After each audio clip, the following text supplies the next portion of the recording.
I'm here today to talk a large part about my work that I did for developing disposal options for difficult waste streams, primarily large quantities of depleted uranium.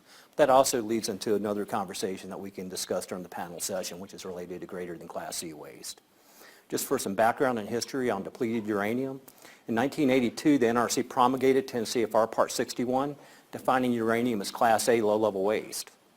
The analysis that they did supporting the rulemaking, however, only considered the typical or expected waste types that existed at that time or that were expected to exist in the near future. And only small quantities of depleted uranium were generated at that time in the commercial sector. However, in 2003, Louisiana Energy Services, which is now Urenco USA, proposed constructing the National Enrichment Facility near Eunice, New Mexico. During the licensing proceedings, the commissioners directed the staff to determine whether or not depleted uranium could be safely disposed of in the near surface. The point being that it was a contention during the hearing proceedings. The commissioners later directed the staff to begin a rulemaking to specify the requirements for a site-specific analysis to ensure safe disposal of large quantities of depleted uranium. And this is the key part, at least how it applied to agreement states such as Texas. Now, the NRC also developed guidance that could be used by agreement state licensees, and the agreement states would use this guidance if they did receive proposals to seeking to dispose of large quantities of depleted uranium. The guidance that was prepared for agreement states suggested that DU may be appropriately disposed of in the near surface under certain conditions, such as using robust engineered barriers and disposal at greater depths.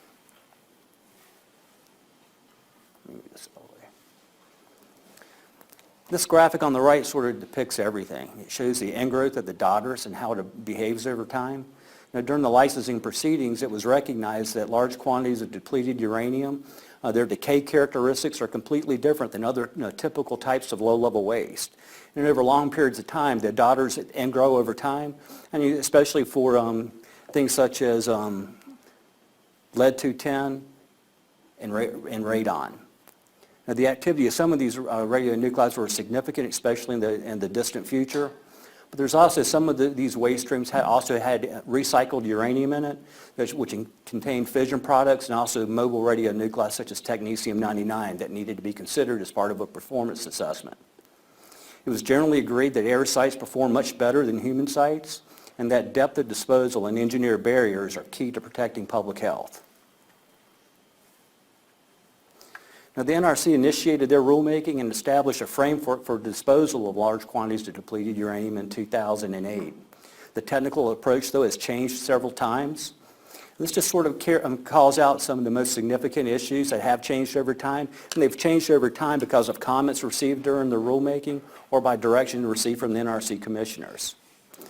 Now, the rulemaking was originally slated for large quantities of depleted uranium, but then it was extended to include other long-lived radionuclides based on the inventories that would have been disposed of.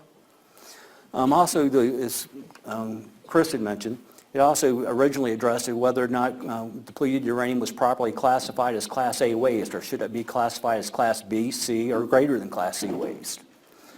Now, we also talked during this time about the performance assessment and the requirements for an intruder analysis.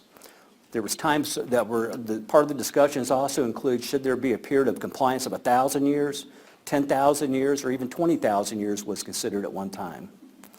And also whether a one-tiered, a two-tiered, or a three-tiered compliance framework should be established.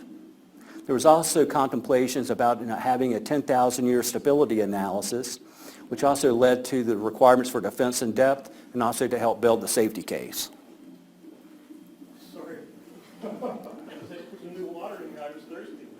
I thought you might be laughing at my the 10,000-year stability analysis. In Texas, I submitted a license amendment request. At the time when the original license was issued for WCS, we had originally analyzed 10,000 cubic meters of depleted uranium.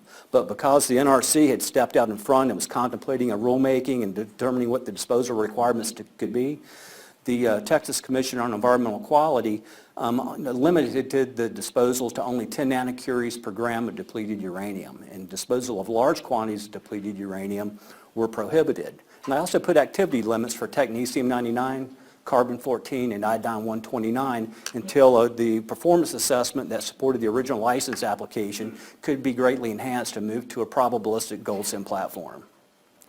Now, some of the key features, though, about the WCS site, it has about 600 to 800 feet of clay. The clay is very impermeable. The hydraulic conductivity is about 1 times 10 to the minus 9 centimeters per second. The water table is also very deep. It's about 600 to 1,000 feet below grade, but even that water is not potable. Also, the rainfall out there is very sparse. On average, it rains about 15 inches a year, but some years it's much less than that. We developed, or we didn't, Intera did it, as well as the Neptune folks helped develop our performance assessment with Gold SIM or using the Hydrus model. And then for the infiltration model, when it rains 15 inches a year, sometimes that might happen in 3 days. So we looked at about a 15-year time frame based on the historical records as to what the 24-hour rainfall totals were, and that was used to assess the rate of infiltration as well. And ultimately, the performance assessment that we submitted did demonstrate that long-lived radionuclides could be isolated from the biosphere for very long time periods. The engineering design of the WCS disposal facility is very robust. And one of the other unique parts is that the regulations in Texas are probably the most stringent of any other agreement state. They have a period of a compliance analysis where you need to look at peaks, but they make you look at least 1,000 years or peak dose, whichever is longer. So for depleted uranium, John, you might remember this. During the licensing review, one of the questions was how much, if not all, of the depleted uranium that's in the DOE inventory could be safely disposed of in the federal waste disposal facility. And that was about 700,000 metric tons. They also asked us to look out. I think we analyzed out for about 200,000 years what the peaks would be, what the peak doses would be. And during the licensing review, they asked us to expand that out to 1 million years. And take that for a grain of salt. It's an academic exercise, but it clearly demonstrated, and which the TCEQ acknowledged, that DU could be safely disposed of at the disposal facility in Andrews County, Texas. Now, around the disposal facility, there's a 1-foot reinforced concrete structure that encompasses the whole area. It has a 7-foot liner system. And also the cover system is about 25 to 40 feet in thickness. So that was also ideal for depleted uranium to help for the radon migration. And again, the analysis clearly demonstrated that we could safely isolate long-lived radionuclides such as depleted uranium. As I'd mentioned, or as Chris has mentioned before, the NRC's rulemaking, hopefully it's coming to an end. It's been about 8 years in the works. But the NRC's agreed that it needs to go back to a 1,000-year period of compliance, and there's no longer a requirement to do, or would no longer be a requirement to do a stability analysis out to 10,000 years. Some of the conclusions: the characteristics of depleted uranium are different and present additional challenges when compared to disposals of other types of low-level waste containing different radionuclides. A well-sited radioactive waste disposal facility located in an arid environment is more than capable of complying with very stringent regulatory disposal requirements.